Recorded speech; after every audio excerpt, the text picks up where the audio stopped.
ഇന്നത്തെ വീഡിയോയിലേക്ക് എല്ലാവർക്കും സ്വാഗതം. ഇത് വിയറ്റ്നാമിലെ ഡാനാങ്ങിലുള്ള സൺ ട്രാ പെനിൻസുല എന്ന് പറഞ്ഞ ഒരു റീജിയൻ ഉണ്ട്. അവിടെയുള്ള ഏറ്റവും വലിയൊരു പഗോഡയാണ് കേട്ടോ. ടെമ്പിളിനാണ് അവർ പഗോഡ എന്ന് പറയുന്നത്. ലിങ് ഉങ് പഗോഡ എന്നാണ് ഈ പഗോഡയുടെ പേര്. നല്ല ടോളായിട്ടുള്ള ഒരു അമ്പലമാണിത്. നല്ല നീളത്തിൽ പില്ലർ പോലെ ഇങ്ങനെ നീളത്തിൽ നീണ്ടുപോയിട്ടുള്ളൊരു പഗോഡയാണ്. ലിങ് ഉങ് പഗോഡ എന്നാണ് ഇതിൻ്റെ പേര്. ഇവരുടെ ഒരു വിശ്വാസമാണ്, ലേഡി ബുദ്ധേനെയാണ് ഇവിടെ ഇവർ വർഷിപ്പ് ചെയ്യുന്നത്. ഇവരുടെ വിയറ്റ്നാമീസുകാരുടെ വിശ്വാസം പറയുകയാണെങ്കിൽ ഒരു 70% ആൾക്കാരും സോഷ്യലിസ്റ്റ് ആളുകളാണ്, മതങ്ങളൊന്നുമില്ലാത്ത ആൾക്കാരാണ്. 30% ആൾക്കാർക്ക് മാത്രമേ മതവിശ്വാസമുള്ളൂ. അതിൽ തന്നെ 14% ബുദ്ധിസ്റ്റുകളാണ്. ഈ ബുദ്ധിസ്റ്റുകളിൽ തന്നെ നമ്മുടെ നാട്ടിലത്തെ പോലെ ഇവിടെയുള്ള ഇന്ത്യയിലുള്ള പോലത്തെ ഒരൊറ്റ ടൈപ്പ് ഓഫ് ബുദ്ധിസ്റ്റുകളല്ല, 2 ടൈപ്പ് ബുദ്ധിസ്റ്റുകളുണ്ട് അത്രേ. മഹായാന എന്ന് പറഞ്ഞൊരു ഗ്രൂപ്പുണ്ട്. അവർ ഈ ബുദ്ധൻ്റെ പ്രതിമേനെ ലേഡി ബുദ്ധ എന്ന് പറഞ്ഞിട്ട് ലേഡി ഒരു ഫെമിനിനായിട്ട് സ്ത്രീ രൂപമാക്കിയിട്ട് അതിനെ വർഷിപ്പ് ചെയ്യുന്ന ആളുകളാണ്. ഈ ലിങ് ഉങ് പഗോഡ എന്ന് പറഞ്ഞിട്ടുള്ള ഈ അമ്പലത്തിന് വലിയൊരു കോമ്പൗണ്ട് ഉണ്ട്. അതിൻ്റെ ഒരു സൈഡിൽ നിന്ന് നോക്കിയാൽ നമുക്ക് ഡാനാങ് സിറ്റി ഫുള്ള് കാണാൻ പറ്റും. ഈ പഗോഡയുടെ ഉള്ളിൽ ഇങ്ങനെ കുറേ പ്രതിമകളും ഒക്കെ ആയിട്ട് നല്ല ഭംഗിയുണ്ട്. അതിൻ്റെ ഗേറ്റ് വേ തന്നെ കാണാൻ നല്ല ഭംഗിയുണ്ട്. കുറേ പില്ലറുകളൊക്കെ ആയിട്ട് കേട്ടോ. കുറേ ബോൺസായി മരങ്ങളും നിറയെ കുഴിച്ചിട്ടിട്ടുണ്ട്. ഒരു ചെറിയ ഗാർഡനൊക്കെ തന്നെ ഉണ്ട്. ഈ ഒരു സൈഡിൽ നിന്ന് ഒരു കോർണറിൽ നിന്ന് നോക്കിയിട്ടുണ്ടെങ്കിൽ നമുക്ക് ഫുള്ള് ബീച്ച് കാണാൻ പറ്റും. ഡാനാങ് സിറ്റിയൊക്കെ ഫുള്ള് കാണാൻ പറ്റും. അവർ ആ വലിയൊരു പ്രതിമ, അതിൻ്റെ മുറ്റത്തൊരു താമരയുടെ ഉള്ളിലുള്ള ഒരു ലേഡി ബുദ്ധയുടെ പ്രതിമയും ഇവരുണ്ടാക്കിയിട്ടിട്ട് വെച്ചിട്ടുണ്ട്. അതാണ് ഏറ്റവും വലിയ ബുദ്ധ പ്രതിമ. നമ്മുടെ വിയറ്റ്നാമിലുള്ള ഏറ്റവും ഹൈറ്റ് കൂടിയ പ്രതിമ അതാണ്.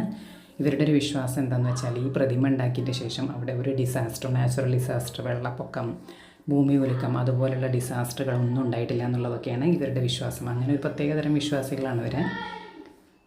ഇതാണ് ആ ബീച്ച് ഇങ്ങനെ കാണുന്നുണ്ട്. ഫിഷർമാൻ വില്ലേജൊക്കെ കാണുന്നു ആ ഭാഗത്തു നിന്ന് നോക്കിയാൽ. ഇവർ പറയുന്നത് ഈ വേറെ കുറേ പ്രതിമകളുണ്ട് കേട്ടോ. അവരുടെ കുറേ ടൈപ്പ് ഓഫ് പ്രതിമകളും ഉണ്ട്. ബുദ്ധൻ്റെ കിടക്കുന്ന ഒരു സ്ലാൻഡിങ് പ്രതിമ അവിടെയുണ്ട്.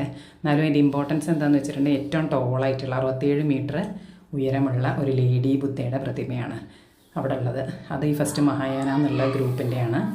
വേറൊരു ഗ്രൂപ്പുണ്ട്, വേറൊരു ബുദ്ധിസ്റ്റ് ഗ്രൂപ്പ്. അവർ ലേഡി ബുദ്ധേനെ വർഷിപ്പ് ചെയ്യില്ല. സാധാരണ എല്ലായിടത്തും ഇന്ത്യയിലൊക്കെ ഉള്ള പോലെ തന്നെ നോർമലായിട്ടുള്ള മെയിലായിട്ടുള്ള ബുദ്ധേനെ വർഷിപ്പ് ചെയ്യുന്ന ഗ്രൂപ്പ്. ഇങ്ങനെ ആ ഗാർഡനിൽ കൂടിയൊക്കെ ഫുള്ള് ചുറ്റി നടന്ന് കണ്ടു. നല്ല ഭംഗിയുള്ള കല്ലുകൾ കൊണ്ടും ഒക്കെ സ്റ്റോണുകൾ കൊണ്ടൊക്കെ കുറേ ഫോട്ടോ പോയിൻറ്റ്സും ഒക്കെ ഉണ്ടാക്കിയിട്ടുണ്ട്. അപ്പോൾ എല്ലാവരും അവിടെ നിന്ന് ഫോട്ടോസൊക്കെ എടുത്ത് ബീച്ചിൻ്റെ വ്യൂ ഒക്കെ കണ്ട്, പിന്നെ അതിൽ കൂടി ഇതൊരു ലീനിങ് ബുദ്ധ, കിടക്കുന്ന ബുദ്ധയുടെ ഒരു വലിയ പ്രതിമ അവിടെ ഉണ്ട്.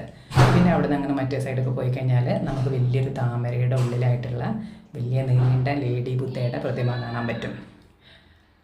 ഇതാണ് ആ പഗോഡയുടെ ഫ്രണ്ട് കേട്ടോ. കാണാനൊക്കെ നല്ല ഭംഗിയാണ്. ഇതിൻ്റെ മുകളിൽ അവർ വർഷിപ്പ് ചെയ്യുന്ന 4 സീക്രഡ് ആയിട്ടുള്ള ആനിമൽസിൻ്റെ പ്രതിമകളും ഉണ്ട്. അത് ഈ ഫീനിക്സ് പക്ഷി, പിന്നെ അവരുടെ ടെർട്ടില്, പിന്നെ ഡ്രാഗണ്, ഇതൊക്കെയാണ് അവർ വർഷിപ്പ് ചെയ്യുന്ന ആനിമൽസ്.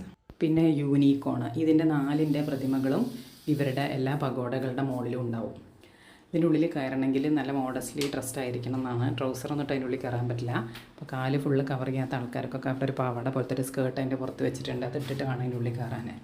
എന്നിട്ട് അതിൻ്റെ ഉള്ളിലും വലിയ ഒരു ബുദ്ധയുടെ ശരിക്കും ഇരിക്കുന്ന ഒരു ഗോൾഡൻ സ്റ്റാച്യു ഉണ്ട്. പ്രാർത്ഥിക്കുന്നവർക്കും ബുദ്ധമത വിശ്വാസികൾക്കൊക്കെ അവിടെ പോയി പ്രാർത്ഥിക്കാം. അല്ലാത്തവർക്ക് അവിടെ കണ്ട് ഫോട്ടോസൊക്കെ എടുത്ത് പോരാം. അങ്ങനെ വേറെ കുറേ പ്രതിമകളും കുറേ നല്ല ബ്യൂട്ടിഫുള്ളായിട്ടുള്ള ഒരു ഏരിയ ഒക്കെ ഉണ്ടാക്കിയിട്ടുണ്ട്. അവരുടെ പഴയ ഹിസ്റ്ററി എന്തൊക്കെയോ കഥകളൊക്കെ സംവദിക്കുന്ന കുറേ പ്രതിമകളും ഒക്കെ അവിടെ ഉണ്ടാക്കിയിട്ടുണ്ട്. അതിൻ്റെ മുറ്റത്ത് കൂടി പോയി കഴിഞ്ഞാലാണ് ലേഡി ബുദ്ധയുടെ ആ ഉയർന്ന സ്റ്റാച്യു, 67 മീറ്റർ ഉയരമുള്ള ആ സ്റ്റാച്യു നമുക്ക് കാണാൻ പറ്റും. അതിന് എത്രയോ ടണ്ണ് കണക്കിന് സിമെൻറ്റും കോൺക്രീറ്റും ഒക്കെ ഉപയോഗിച്ചിട്ടാണ് ആ ലേഡി ബുദ്ധ സ്റ്റാച്യു ഉണ്ടാക്കിയിരിക്കണമെന്നും പറഞ്ഞു. പിന്നെ അതിൻ്റെ കയ്യിൽ ഒരു ഹോളി വാട്ടറിൻ്റെ ബോട്ടിലുണ്ടെന്ന്. ഒരു വലിയ ലോട്ടസിൻ്റെ താമരയുടെ ഉള്ളിലാണ് ആ ലേഡി ബുദ്ധയുടെ സ്റ്റാച്യു ഉള്ളത്. ആ വെള്ളം ഇങ്ങനെ ഒരു ബീച്ചിനെ ഫേസ് ചെയ്തിട്ട്, ഫിഷർമാൻ വില്ലേജിനെ ഫേസ് ചെയ്തിട്ട് ആ വെള്ളം ഇങ്ങനെ വർഷിക്കുന്ന പോലെയാണ് ആ പ്രതിമ ഉണ്ടാക്കിയിരിക്കുന്നത്. അതായത് അവിടുത്തെ ഫിഷർമാനെ, അവിടുത്തെ മുക്കുവരെയൊക്കെ അനുഗ്രഹിക്കാൻ വേണ്ടി ആ ഹോളി വാട്ടർ അവരുടെ മുകളിൽ ഇങ്ങനെ സ്പ്രേ ചെയ്യണ പോലെയാണ്. അതാണത്രേ അവരുടെ സങ്കല്പം. ഇതുണ്ടാക്കിയതിന് ശേഷം ആ ഫിഷർമാൻ വില്ലേജിലെ ആളുകൾക്കൊക്കെ നല്ല അഭിവൃദ്ധിയാണെന്നൊക്കെയാണ് അവരുടെ വിശ്വാസം. അപ്പോൾ താങ്ക് യു ഫോർ വാച്ചിങ്. ഇനി ഇങ്ങനത്തെ വീഡിയോസുമായി വീണ്ടും കാണാം.